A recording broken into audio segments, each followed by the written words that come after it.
Your identity just shattered, and the mental noise is becoming deafening. You're running out of time to stabilize before the burnout turns permanent. Stop spiraling. These 5 Stoic perception shifts are the only way to turn this collapse into an unbreakable advantage before you lose your edge forever. Watch this now. The architectures of your inner null collapsing. Here's what's actually happening to you right now, stripped of the drama. Somewhere in the last few years, most of us built 2 versions of ourselves without ever deciding to. There's the version that exists on a profile, a resume, a title, a highlight reel, curated, edited, optimized for how it lands. And there's the version that actually gets out of bed, makes mistakes, and sits alone with its thoughts at midnight. For a long time, these 2 versions can quietly coexist.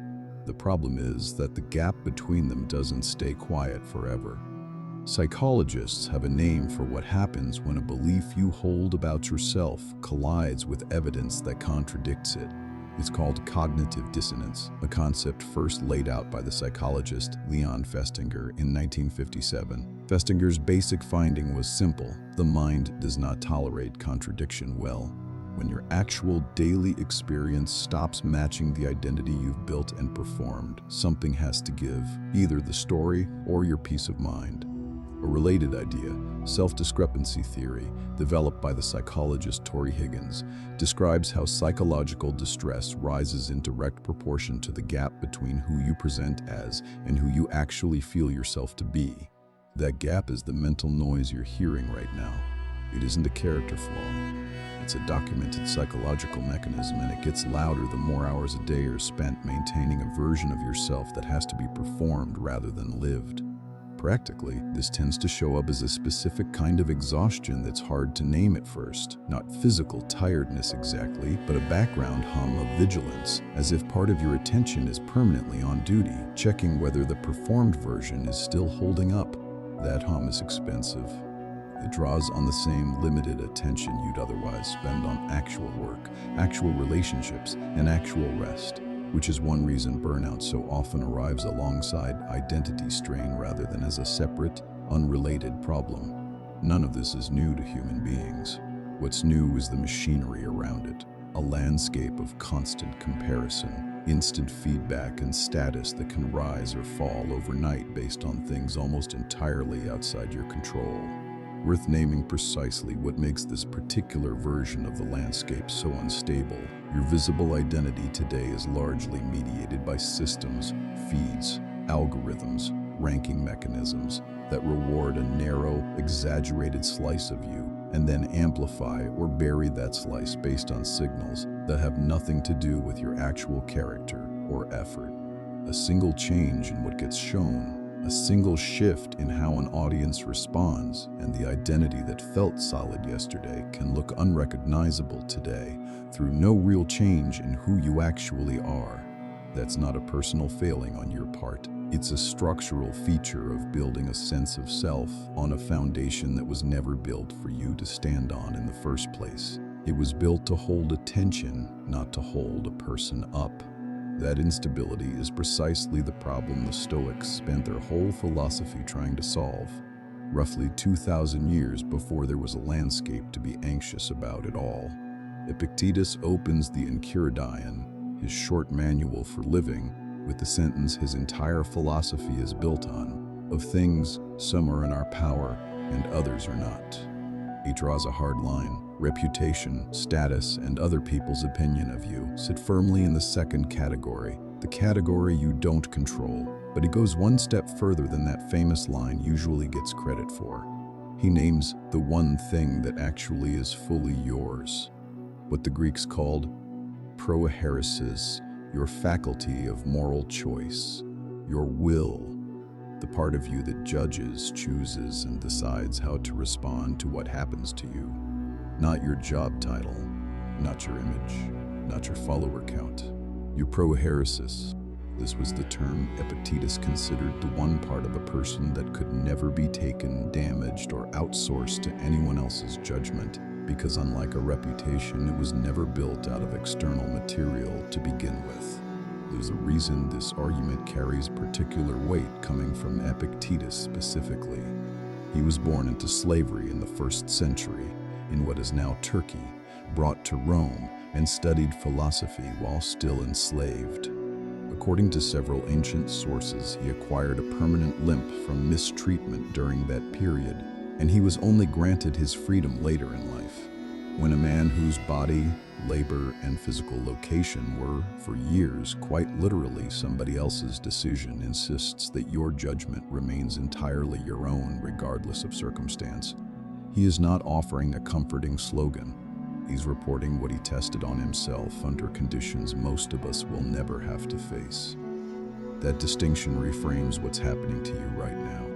If your sense of self is built entirely on things outside Epictetus's first category, a title, a following, a curated image, other people's approval, then of course it can shatter. Because it was never fully yours in the way you assumed. It was borrowed, and borrowed things get called back in. What Stoicism offers here isn't comfort, it's a diagnosis. The collapse you're feeling isn't proof that you're broken. It's proof that you built your identity on the wrong foundation, and the fact buried inside that painful realization is that the right foundation, your judgment, your choices, your character, was never actually damaged. It's still sitting there untouched, waiting for you to notice it's the only part that was ever really yours. It's worth pausing here on one more piece of context because it corrects a common assumption that this kind of status anxiety is somehow a uniquely modern affliction, a side effect of technology that ancient people never had to deal with. Seneca addresses almost exactly this in his essay On the Shortness of Life, written after his own return from 8 years of political exile. He observes how many of his contemporaries organize their entire lives around what would be said of them by others, including, strikingly, what would be said of them after they were already dead, arranging monuments, reputations, and legacies for an audience that, by definition, they would never get to see react. Seneca's point is that outsourcing your sense of self to an audience's judgment is not a new temptation invented by any particular era's tools. Is one of the oldest and most reliable ways human beings have found to make themselves miserable, and every generation simply builds a new set of instruments to do it faster. That context matters for one specific reason. It means this isn't a problem you failed to solve because you lacked some modern coping skill nobody had access to before. It's a problem people have been solving, imperfectly, for as long as there has been a self to compare against other selves. The tools the Stoics built for it are old, tested across an enormous range of circumstances, and they don't require you to fix the landscape around you before they start working. They only require you to change where, internally, you've been standing. That's where we start rebuilding. Not by patching the image, by relocating where you stand. Here are the 5 specific shifts the Stoics left behind for exactly this moment. Separate the role from the self. The first shift addresses the most immediate source of the noise, the collapse of a role you'd quietly started mistaking for your entire identity. In chapter 17 of the Enchiridion, Epictetus gives one of the most quoted images in all of Stoic writing. Remember that you are an actor in a play, the character of which is determined by the author. If it be his pleasure that you should enact a poor man, see that you acted well, or a cripple, or a ruler, or a private citizen. For this is your business, to act well the part that is given to you, but to select the part belongs to another. Read that carefully, because the popular watered-down version of this idea, life is a stage, misses what actually makes it useful. Epictetus isn't telling you life is meaningless performance. He's making a precise, practical distinction between 2 things people constantly fuse together: the role you happen to be playing right now and the actor playing it. A role can be recast. A role can be cut from the production entirely. An actor can go from playing a king to playing a beggar between one production and the next, and none of that changes whether he's a skilled actor. The skill, the thing that's actually his, travels with him regardless of which part he's handed. Apply that directly to what you're feeling. A job title collapsed. A public image took a hit. A version of you that other people recognized and rewarded stopped being reinforced. That's a role change. It is not evidence about the quality of the actor. The mistake, and it's an extremely common one, not a personal failing, is quietly letting the role become the entire self-concept, so that when the role ends, it feels like the self ended with it. Marcus Aurelius, writing privately in Meditations, makes a version of this same point when he reminds himself that his duty is to fulfill his function well, whatever that function currently is, rather than to be attached to any particular position or outcome. In one of the most famous entries in the entire book, the opening of Book 5, he writes to himself about the difficulty of getting out of bed in the morning. At dawn, when you have trouble getting out of bed, tell yourself, I have to go to work. As a human being, what do I have to complain of? If I'm going to do what I was born for, the things I was brought into the world to do, notice what he does not say. He doesn't say he has to get up to protect his image as emperor, or to maintain his reputation, or to make sure people keep praising him. He frames the entire day around function, the actual work of being a reasoning, contributing human being, not around the role of emperor at all. The role, for Marcus, was simply the current shape that function happened to take. Across his writing, in passage after passage, he returns to a single test. Was the action just? Was the judgment sound? Was the effort honest? Never was the title impressive. Was the applause loud? Was the outcome flattering? Those latter measures were never inside his control to begin with, so he refused to let them define whether the underlying work had succeeded. It's worth adding one more layer here, because Epictetus's actor image has a second half people frequently forget. The length of the role isn't yours to choose either. If short, then in a short one. If long, then in a long one. He's not only talking about which part you're handed, poor man, ruler, private citizen, but how long you get to hold it. A role that felt permanent, that you'd built years of identity around, was, by Epictetus's own framing, never guaranteed to run any particular length to begin with.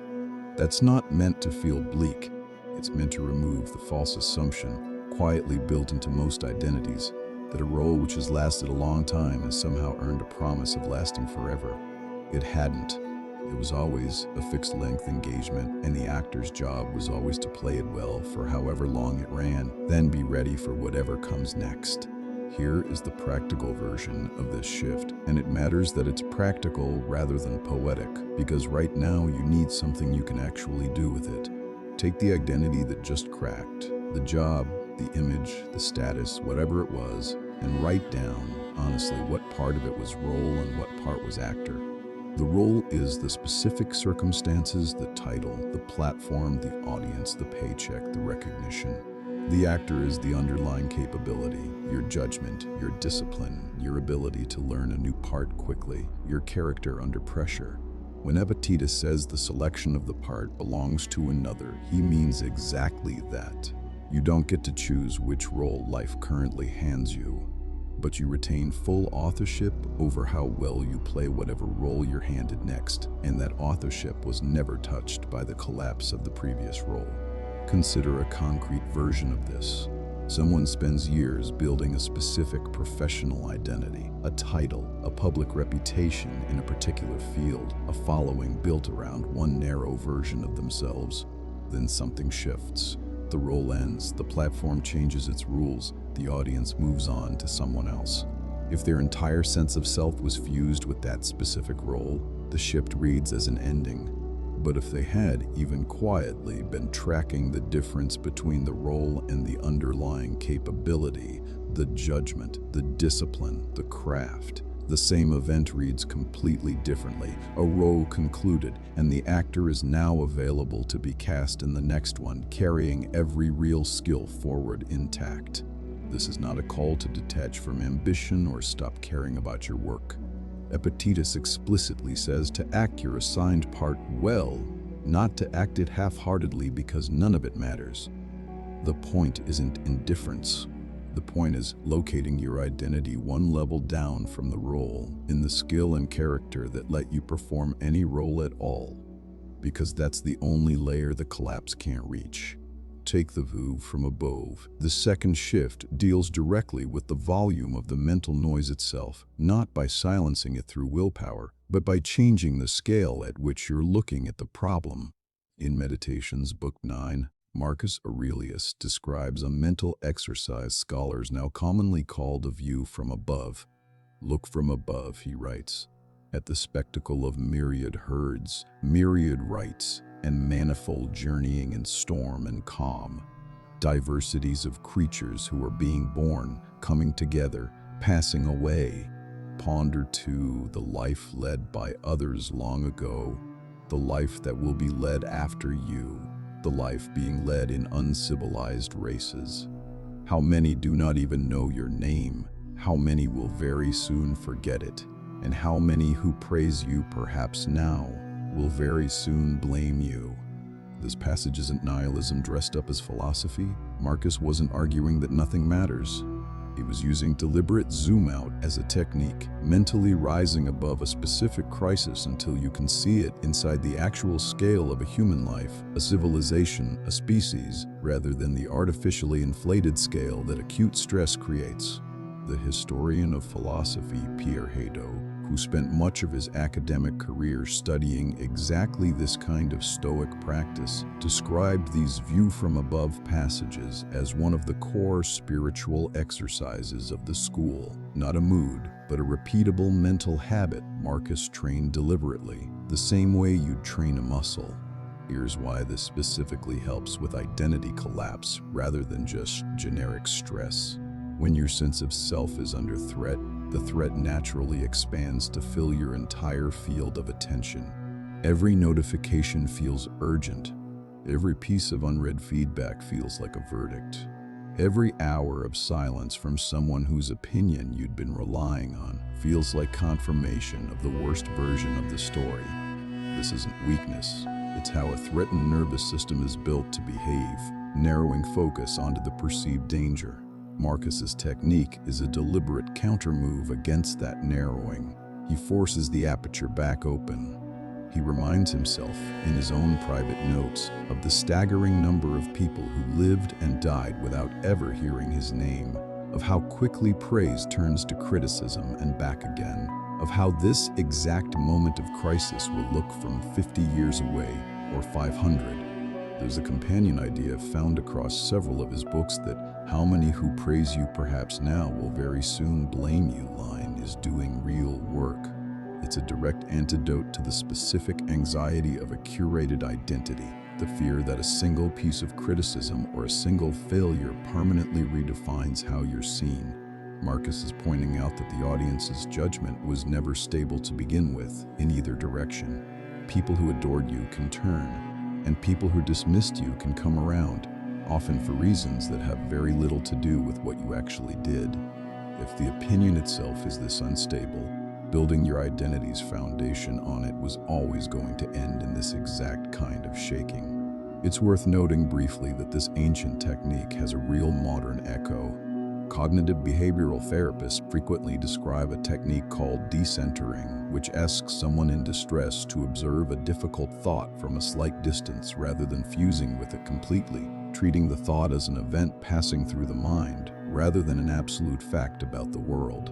The mechanism isn't identical to what Marcus describes, and it comes from an entirely different tradition roughly 2,000 years later, but the underlying insight rhymes closely. Distance, deliberately created, changes how much power a thought or a moment holds over you without requiring you to first prove the thought wrong.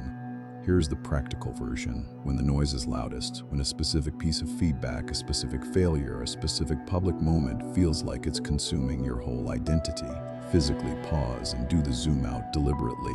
Picture the scene from 100 feet up, then from an airplane, then from orbit, watching this one moment happening inside billions of other moments happening simultaneously across a planet that will keep spinning regardless of the outcome. This isn't meant to make you feel insignificant in a bleak way. It's meant to restore accurate proportion to a mind that's currently, understandably, treating a single moment as if it were the entire verdict on your worth. Marcus returns to this theme of transience repeatedly across the 12 books of Meditations, reflecting elsewhere on how quickly even the most celebrated names of past generations faded from memory, how briefly any single reputation actually lasts against the scale of history he was constantly, deliberately reminding himself of. He wasn't saying this to feel bitter about the shortness of fame. He was saying it to loosen his own grip on needing fame to feel secure in the first place. Marcus did this exercise because he needed it while managing an empire during plague and war. You're allowed to need it for considerably smaller stakes. Premeditate the losses before they arrive.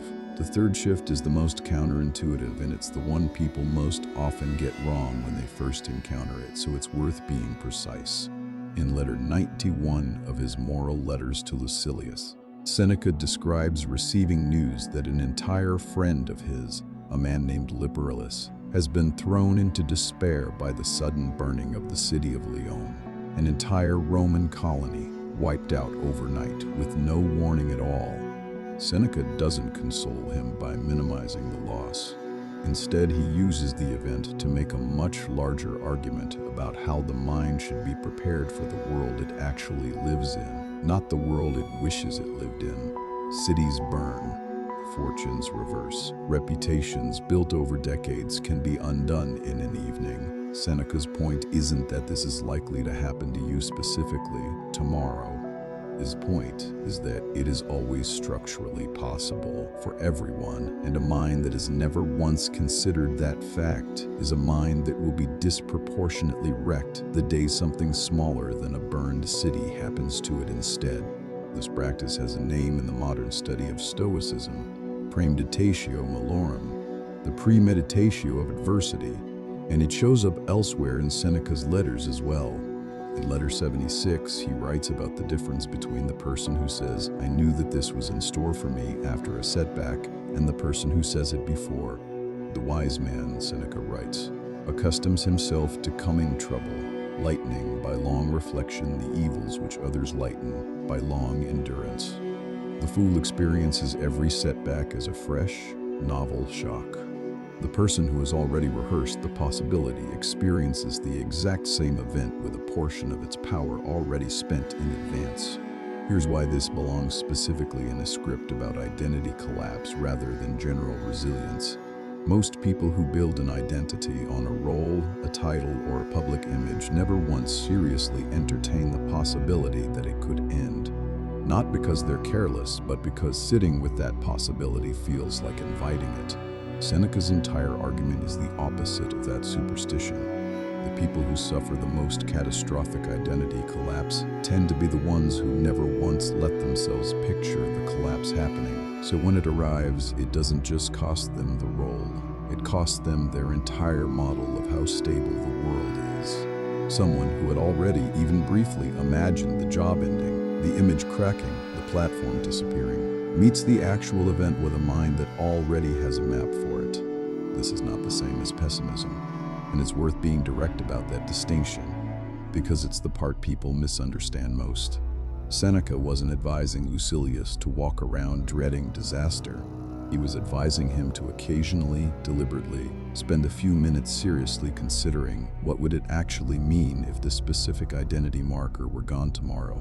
Not to summon anxiety, but to drain the specific shock value out of a possibility by making it familiar in advance. The same way you'd walk through an unfamiliar building once in daylight so it isn't disorienting later in the dark. There's one more detail in letter 91 worth including because it sharpens the point considerably. Seneca observes that fortune usually gives people some warning before large collective disasters. A sense, even if vague, that a war or a famine might be coming, so that the eventual blow lands on a mind that had at least partly braced for it. What catches people most off guard, he argues, are the sudden individual reversals, the single fire, the single collapse, the single loss that arrives with no run-up at all. Identity collapse tends to fall into exactly the second category. It rarely announces itself in advance the way a war does. It simply arrives one ordinary week, which is precisely why the deliberate, occasional rehearsal matters more here than almost anywhere else Stoic practice gets applied. It's worth being clear about frequency too, since people who first encounter this practice sometimes overcorrect and try to do it constantly, which defeats the purpose entirely and just becomes a new form of anxious rumination. Seneca's letters describe this as an occasional, deliberate exercise, something closer to a fire drill than a permanent state of alarm. You run the drill, you note what you learned, and then you go back to living and building normally, carrying only the residue of familiarity rather than a constant hum of dread. The goal is a mind that has visited the possibility once calmly on its own terms, not a mind that lives inside the possibility permanently. The practical version of this shift, then, is a short, occasional exercise rather than a constant background worry. Pick the identity marker that currently feels most load-bearing. The title, the image, the platform, whatever it is. Spend 2 or 3 honest minutes actually picturing it gone, not vaguely. Specifically, what would Tuesday morning look like? Who would you still be? What, from shift 1, would still be entirely yours regardless? This isn't rehearsing doom. It's building the exact kind of advanced familiarity Seneca describes, so that if and when a real version of that loss arrives, you're meeting it as someone who's already walked the building in daylight, not someone experiencing total darkness for the first time. Master the skip line O face Assent. The fourth shift goes directly at the mental noise itself, not the circumstances causing it, but the mechanism inside your own mind that turns circumstances into suffering. Epictetus makes the foundational claim in chapter 5 of the Enchiridion. Men are disturbed not by the things which happen, but by the opinions about the things. This is one of the most frequently quoted lines in all of Stoicism, and it's also one of the most frequently misunderstood, because on its own it can sound like a claim that nothing bad is really happening, that it's all just a matter of thinking positive. That is not what Epictetus is arguing. What he's identifying is a specific mental step that happens so fast most people never notice it occurring. An event happens, an impression arrives in the mind, and then, in a fraction of a second, the mind adds a judgment to that impression. This means I'm finished. This means I'm finished. This means everyone can see I've failed. This means it's over. Epictetus's argument is that the raw event and the judgment about the event are two separate things, and only the second one, the judgment, is something you have any power over. The scholars who study Epictetus's system in the discourses, including the philosopher and historian Pierre Hadot, describe this as the discipline of assent, one of 3 disciplines Epictetus taught alongside the discipline of desire and the discipline of desire and the discipline of action. The discipline of desire concerns what you want and fear, training you to want only what's actually within your control. The discipline of action concerns how you behave toward others, training you to act with justice and consideration regardless of how you're treated in return. The discipline of assent, the one most directly relevant here, concerns judgment itself, training you to pause, even briefly, between an impression arriving and your agreement to its built-in verdict, so that you're examining the judgment rather than being swept along by it automatically. Here's how this connects directly to identity collapse and mental noise. The noise you're experiencing right now is very rarely just the bare facts of what happened. It's the facts plus a rapid, largely automatic stack of judgments layered on top. This defines me. This is permanent. This is what everyone now thinks. This cannot be recovered from. Epictetus's claim is that most of that stack is not actually forced on you by the event. It's added, instantly and mostly unconsciously, by a mind that has not yet been trained to notice the addition happening. It helps to notice how quickly the stacking happens in practice. Between the moment a message arrives and the moment you feel the full weight of dread, there is almost no perceptible gap. The judgment has already attached itself before you're even consciously aware an evaluation took place. Epictetus's discipline of assent doesn't ask you to somehow prevent that speed. It asks you to go back afterward, deliberately, and re-examine what got attached, on the reasonable assumption that a judgment formed in a fraction of a second under stress is rarely the most accurate one available. This is where the earlier line about people suffering when they confuse the two piles becomes directly practical. Epictetus said people suffer specifically when they treat something outside their control, an event, other people's reactions, a piece of public feedback, as though their reaction to it were also outside their control, automatic and unavoidable. But the reaction, the judgment layered onto the event, sits squarely inside the first category from the opening line of the Enchiridion. It is one of your own acts, and therefore one of the very few things that genuinely is up to you. The practical version of this shift requires slowing down a moment that currently happens instantly. When a specific piece of noise arrives, a message, a comment, a memory of the collapse, try to physically separate, out loud or on paper, the bare event from the judgment riding on top of it. The bare event might be, this person said something critical, or this outcome did not go the way I wanted.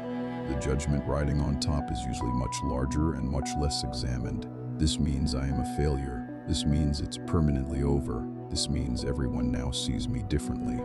Ask, honestly, whether the bare event actually proves the larger judgment or whether the judgment simply arrived alongside it out of habit. Most of the time, once separated, the bare event turns out to be far smaller and far more survivable than the judgment that had quietly attached itself to it. Here's what that looks like worked through in practice. The bare event. Someone you respected stopped responding the way they used to. The automatic judgment that arrives instantly, unexamined. They've written me off completely, and that means I've actually lost the thing I was afraid of losing. The examined version. Once you separate the two, one person's behavior changed for reasons you may not fully know, and that fact alone doesn't establish the sweeping verdict your mind attached to it in the same half second.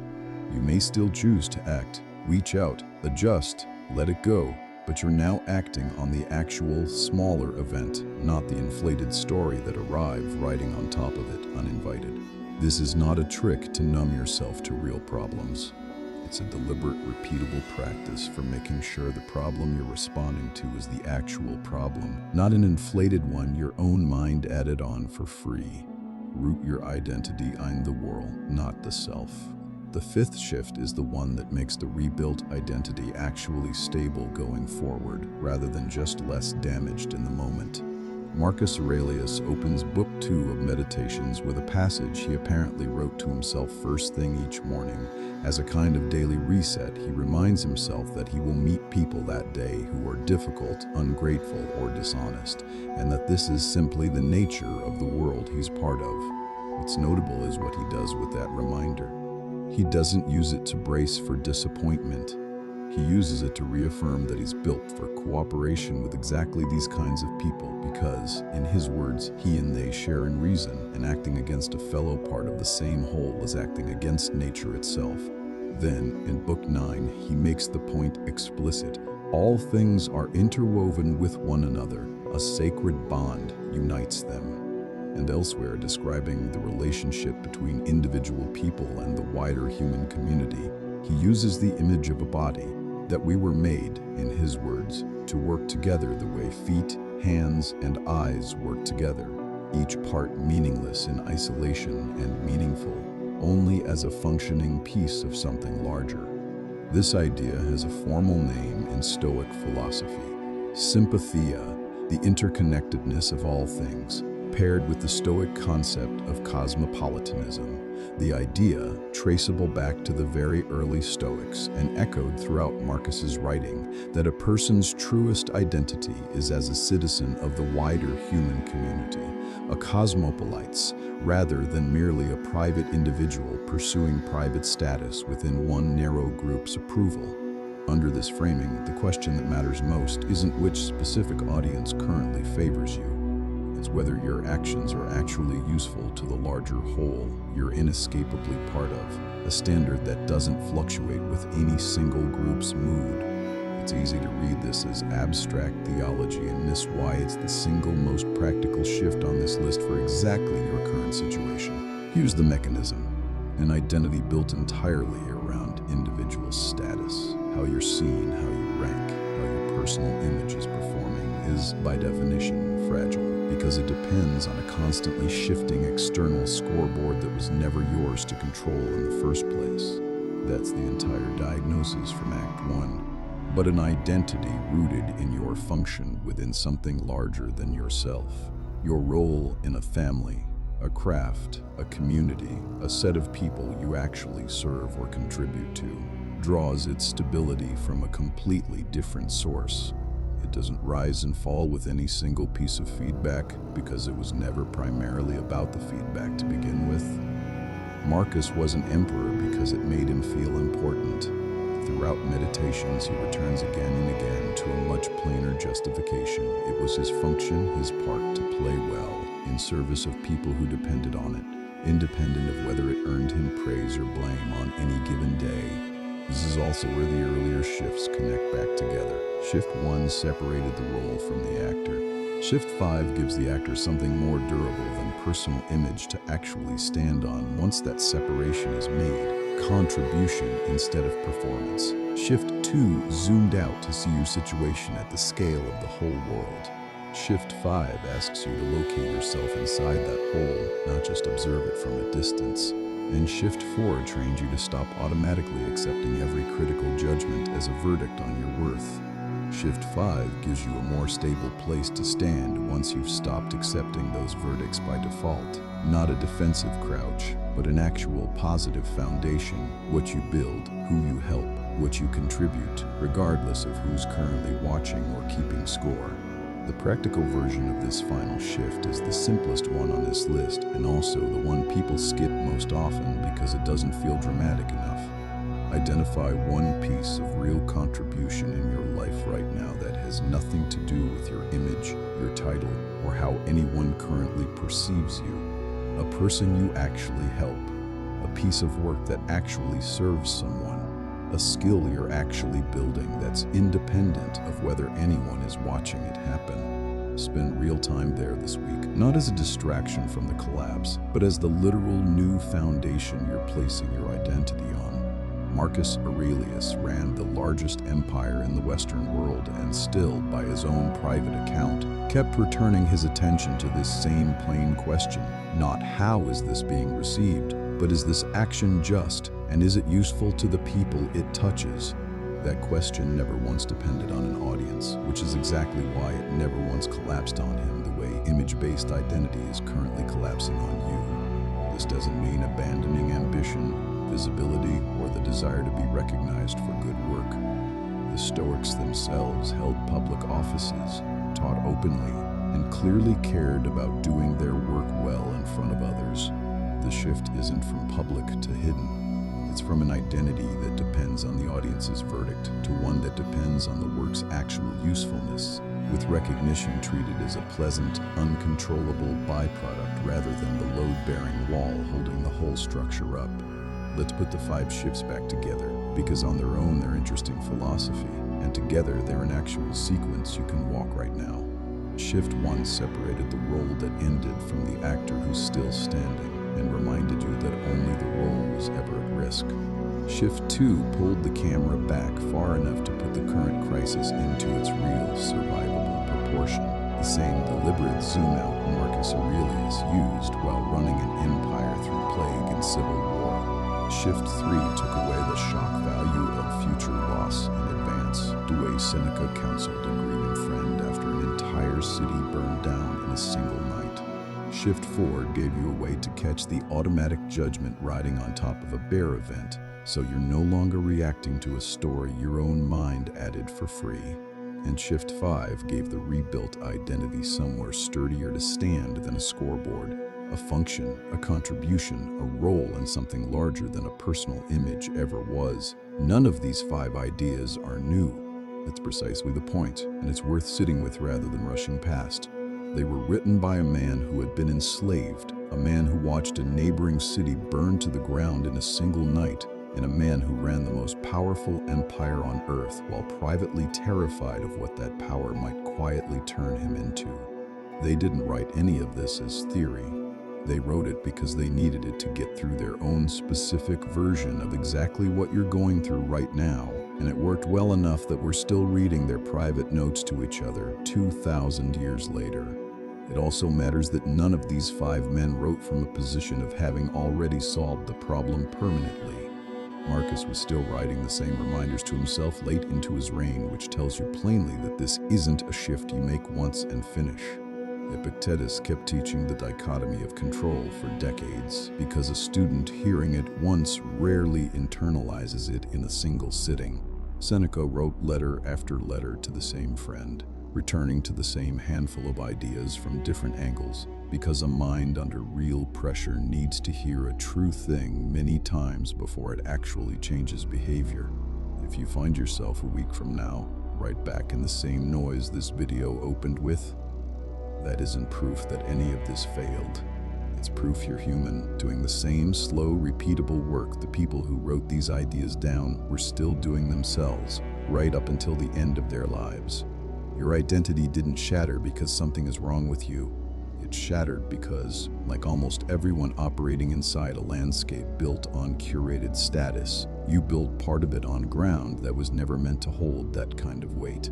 The good news, the actual, specific, usable good news, is that the part of you capable of noticing that, capable of choosing a sturdier foundation starting today, was never touched by the collapse at all. It's the one part of this whole situation that was always fully yours. Start with shift 1 this week. Separate the role from the actor. Write down honestly what part of your identity was borrowed and what part was earned through judgment and character, and begin standing deliberately on the second one. Then, when you're ready, move through the rest in order. The zoom out, the rehearsal, the discipline of catching the added judgment, and finally, the contribution that gives the whole structure something sturdier to rest on than an audience's mood. None of it happens instantly, and none of it requires the collapse to have been small.